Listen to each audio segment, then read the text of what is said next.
You say Parkinson's has shaken you awake. In what way? Well, I think it's just something it's incontrovertible. It just is what it is, so you're forced to deal with it. There's so many ways of getting around things in life. And kind of short-circuiting things and taking shortcuts and ignoring what's happening in our lives. And I think with something like this, you can't. And I tried for a few years, and eventually it just shook me awake because I wasn't getting any progress in terms of my personal understanding of it, my personal experience with it. It just kept getting worse. So I thought, shake me awake, make me see what I can do here. So much of what made you such a huge success and so remarkable was your physicality, like the physicality of your performance, the precision of your comic timing. And they're the very things that Parkinson's attacks, like most directly. What was it like, that moment when you realised that you were about to lose your really special, conspicuous gifts? This doctor said to me, I said something to the effect of something arrogant, like, I don't get this, you can't be telling me that I have this. And then he said, you lose with this. You don't win with this, there's no winning. And for me, that was astounding because I've always based everything on winning. Yeah, you beat me. You'll beat me up. But I'll hit you once, and you'll hurt. So what did that teach you? I mean, here you are feeling invincible, and yet here you are being defeated. That sucks, doesn't it?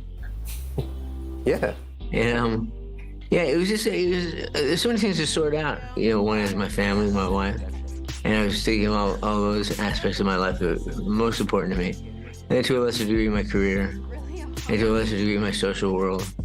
And it just kept coming up bad.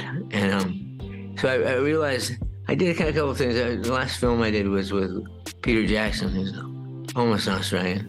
We'll claim him. We'll claim him.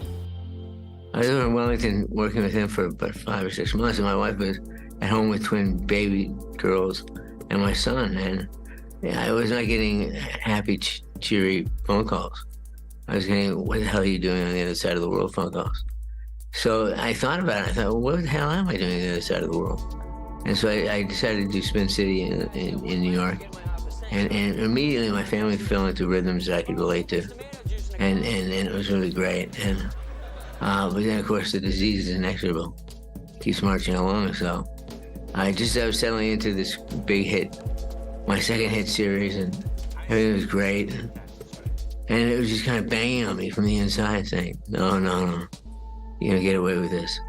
Michael also used this time to launch the Michael J. Fox Foundation. I'm here to tell you that administering a successful research program is not rocket science. It's mostly common sense and the will to get things done. Thank you. It's so far raised nearly $2 billion, and this year achieved a landmark scientific breakthrough, a biomarker that will revolutionise Parkinson's detection and treatment. I find it extremely moving, no pun intended. I immediately had a sense that the science was ahead of the money, that if we could apply enough money to it, we could actually make some breakthroughs. But that decision was really a big one. That was as sharp as the turn from being a little kid in Canada who moved to the States to be an actor, and then to being, well, I say a pretty big film star, and then the disease, and then turning my life around from that and devoting myself to Parkinson's. Research was all these huge turns, and so far they've all worked out. The one I'm most proud of, obviously, aside from my family, is this progress we've made in research. Well, the research around the world is just going along all the time. It's coming along in leaps and bounds. In fact, I was just reading about something out of Sydney where they think they might have figured out a way to use AI to predict or find that someone has Parkinson's up to 15 years before they get any symptoms. Now, I mean, you were diagnosed at 29. That's when your symptoms began. Would you have wanted to know 15 years in advance? Well, they said when I started with twitching pinky, it was a sum total of my symptoms. But by the time that pinky was twitching, something like 70% of my dopamine-producing cells were already dead. So yeah, if we can identify this earlier and we start treating it, very good chance we could forestall it to the point of eliminating it. You say the most amazing thing. You toy with the idea that Parkinson's was some kind of cosmic price, you put it, that you had to pay for your success. How much do you really believe that? I don't really believe that.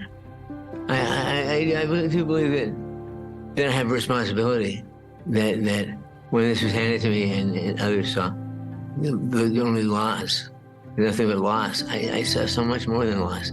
When I adjusted my brain to it and I sat down and really thought about it, thought about what I could do and what was available to me, it's not available to other people. And the disease was a disease for old people that no one spoke out about. People were very stigmatized. One of the things I'm most proud of as it relates to Parkinson's research is it's not so much the biomarker, although that's massive, but that's for scientists to look at, create their own history with it and their own future with it. I just cheer up on the sidelines and shake people down for money, which I do. But it was the idea that there was a woman who had gone shopping who couldn't go shopping 20 years ago when I first was diagnosed. Couldn't get, was afraid that if she was seen by a cop getting in her car, she'd be arrested for DUI. Just all of these stigma and these problems that people with Parkinson's had to deal with when they were unrecognized. And I think I've got them a little recognition. Nice to meet you, sir. Nice to meet you. You knocked me off my feet. And as people that have hopes and fears and dreams and goals and beliefs and optimism. And so if I've stirred that awake, it's no greater gift for me.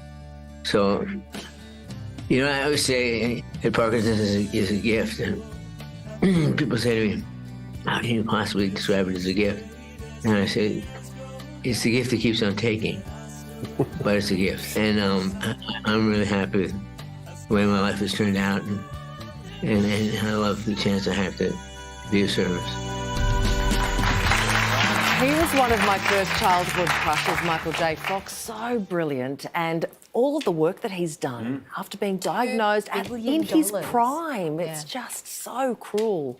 But love that he's helping research and trying to stop this terrible disease. Oh, making the biggest difference. Still, a Michael J. Fox movie is an absolute must-watch, and it is streaming now exclusively on Apple TV+, so check it out.